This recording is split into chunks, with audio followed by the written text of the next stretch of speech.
పట్టణంలో ఒక చిన్న ఇంట్లో లక్ష్మి పెరిగింది. పక్కింట్లో అర్జున్. వారు చిన్నప్పటి నుండి స్నేహితులు. ఒకే బస్సులో స్కూల్కు వెళ్లేవారు. అలా వాళ్ళిద్దరూ పెరిగి పెద్దవాళ్లవుతారు. ఈ చోటు నువ్వు కూడా ఇష్టపడతావు అనుకున్నా. అవును, ఇక్కడ సమయం గడపడం చాలా బాగుంది. రోజు ఇలా కలుద్దాం. అలాగే నాకు కూడా అది చాలా ఇష్టం. లక్ష్మి, నా ప్రేమను చెప్పాలని చాలా రోజులుగా ఆగిపోయాను. అర్జున్, నా కల్లో కన్నీళ్ళు చూస్తున్నావా? ఇది సంతోషం. నా ప్రేమ నీకోసం ఎప్పటికీ. నా సమాధానం అవును అర్జున్. లక్ష్మి తండ్రి అర్జున్ కుటుంబం పేదని వ్యతిరేకించారు. అర్జున్ తల్లి కూడా లక్ష్మిని అంగీకరించలేదు. ఇరువురు కుటుంబాలు వారిని వేరు చేశాయి. అర్జున్ హైదరాబాద్లో ఉద్యోగం వచ్చింది.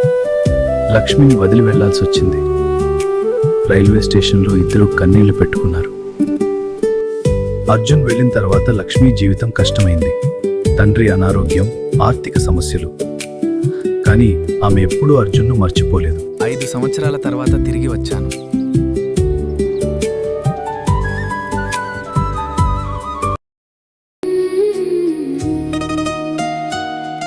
నేను నిన్ను ఎప్పుడు మర్చిపోలేదు. నువ్వు లేని లోకంలో నేను బ్రతకలేను. రెండు కుటుంబాలు చివరికి అంగీకరించాయి. లక్ష్మి అర్జున్ వివాహం జరిగింది.